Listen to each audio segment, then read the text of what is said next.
தேவனுக்கே மகிமை உண்டாகட்டும். இந்த நாள் உங்களுக்கு ஆசீர்வாதமாக இருக்கும். இந்த நாள்ல ஆண்டவர் உங்களை நேசிக்கிறாரு, உங்களை ஆசீர்வதிப்பாரு. ஆஹ் இந்த எல்ரோய் சேனையில பாக்குறவங்க ஒவ்வொருத்தரையும் ஆண்டவர் அதிகமாக ஆசீர்வதிப்பாரு. ஆண்டவர் உங்களுக்காக தந்த வேத வசனம் மத்தேயு 19:23-24 உங்க மத்தியில நான் வாசிக்கிறேன். அப்பொழுது இயேசு தன்னுடைய சீசர்களை நோக்கி, ஐஸ்வர்யவான் பரலோக ராஜ்யத்தில் பிரவேசிப்பது அரிதென்று மெய்யாகவே உங்களுக்கு சொல்லுகிறேன். மேலும் ஐஸ்வர்யவான் தேவனுடைய ராஜ்யத்தில் பிரவேசிப்பதை பார்க்கிலும் ஒட்டகமானது ஊசியின் காதுல நுழைவது எளிதா இருக்கும் என்று உங்களுக்கு சொல்லுகிறேன் என்றார். பாருங்க, ஏசப்பா அருமையான ஒரு வார்த்தையை சொல்லியிருக்காரு. இந்த உலகத்துல இன்னைக்கு ஐஸ்வர்யவங்கள் ஆண்டவரை பற்றி கேட்கறது கிடையாது. ஆண்டவரை ஏத்துக்கிற மாட்டேங்கிறாங்க. ஆண்டவருடைய வசனத்தை நம்ப மாட்டேங்கிறாங்க.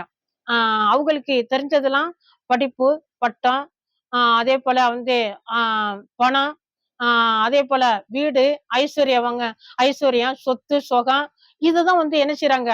அதான் அவங்களுக்கு பரலோகமே நினைச்சிட்டு இருக்கிறாங்க. பரலோகத்தை பத்தி கவலையே கிடையாது, ஏத்துக்கிற மாட்டேங்கிறாங்க. அப்ப இப்படிப்பட்டவங்க என்ன செய்ய மாட்டாங்க? பிரவேசிக்க மாட்டாங்க. அப்படியே எல்லா ஐஸ்வர்யவங்கன்னு இருந்தான்னு கூட என்ன செய்யறாங்க? ஆண்டோட பிள்ளைன்னு சொல்றாங்க.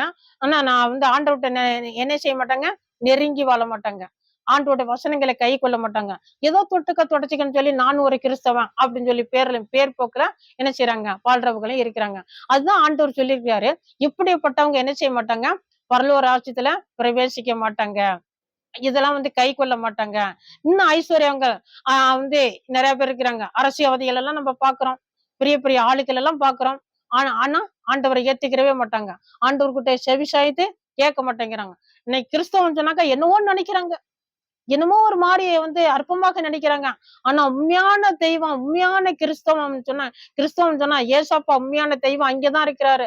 அந்த கிறிஸ்தவத்துக்குள்ளதான் தெய்வம் இருக்கிறது. உண்மையான தெய்வம் அங்கதான் இருக்குது. அது நிறைய பேருக்கு தெரியல. கிறிஸ்தவத்தை இன்னைக்கு அற்பமாக நினைச்சு கொண்டிருக்கிறாங்க. அதுக்குதான் ஆண்டவர் சொல்லிருக்காரு, இப்படிப்பட்டவங்களை என்ன செய்ய மாட்டாங்க? பரலோக ராஜ்யத்துல பிரவேசிக்க மாட்டாங்க. இவங்க ஒரு நாள் ரட்சிக்கப்பட மாட்டாங்க. ஏசப்பா சொல்லிருக்காரு, நானே வழியும் சத்தியமும் ஜீவனுமாக இருக்கிறேன்னு சொல்லியிருக்காரு. என்னாலாம ஒருவனை பிதாவிடத்தை பிரவேசிக்க மாட்டான்னு சொல்லியிருக்காரு.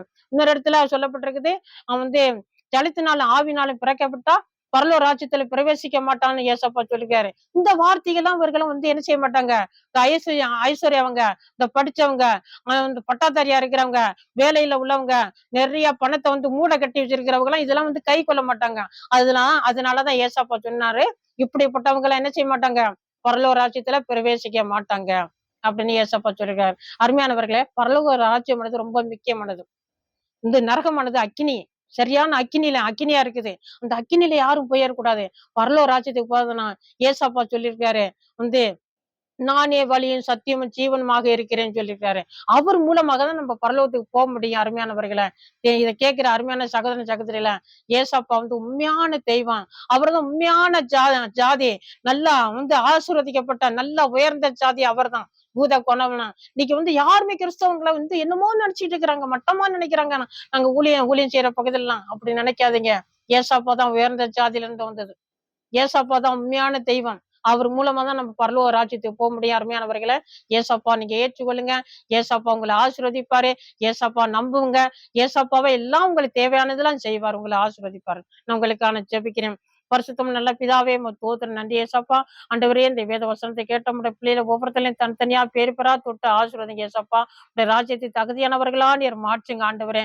இயேசுவே, எப்படியாவது தேவன் சந்திங்க, ரெச்சிங்க அப்பா. இந்த வார்த்தை கேட்கிற ஒவ்வொருத்தரையும் நீர் ஆசீர்வதிங்க தகப்பனே. நான் கூட ஆண்டவரே அப்பா அறியாத காலங்கள நான் இந்த கிறிஸ்தவத்தை ஆண்டவரை ஒரு மாறியாக அற்பமாக நினைச்ச காலங்கள் உண்டு ஆண்டவரே.